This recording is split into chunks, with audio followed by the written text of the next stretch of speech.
తనకు పరిహారం ఇప్పించాలంటూ ఓ రైతు తహసీల్దార్ కాళ్లపై పడి వేడుకున్నాడు.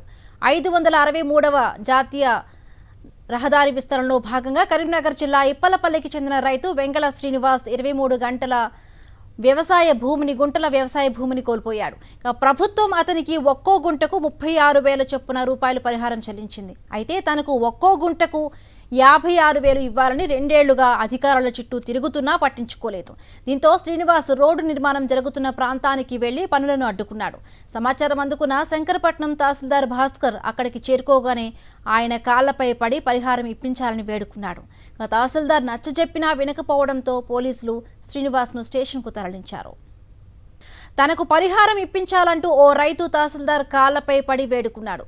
563వ జాతీయ రహదారి విస్తరణలో భాగంగా కరీంనగర్ జిల్లా ఇప్పలపల్లికి చెందిన రైతు వెంగళ శ్రీనివాస్ 23 గుంటల వ్యవసాయ భూమిని కోల్పోయాడు. ప్రభుత్వం అతనికి ఒక్కో గుంటకు 36,000 చొప్పున రూపాయలు పరిహారం చెల్లించింది. అయితే తనకు ఒక్కో గుంటకు 56,000 ఇవ్వాలని 2 ఏళ్లుగా అధికారుల చుట్టూ తిరుగుతున్నా పట్టించుకోలేదు. దీంతో శ్రీనివాస్ రోడ్డు నిర్మాణం జరుగుతున్న ప్రాంతానికి వెళ్లి పనులను అడ్డుకున్నాడు. సమాచారం అందుకున్న శంకరపట్నం తహసీల్దార్ భాస్కర్ అక్కడికి చేరుకోగానే ఆయన కాళ్లపై పడి పరిహారం ఇప్పించాలని వేడుకున్నాడు. తహసీల్దార్ నచ్చజెప్పినా వినకపోవడంతో పోలీసులు శ్రీనివాస్ను స్టేషన్కు తరలించారు.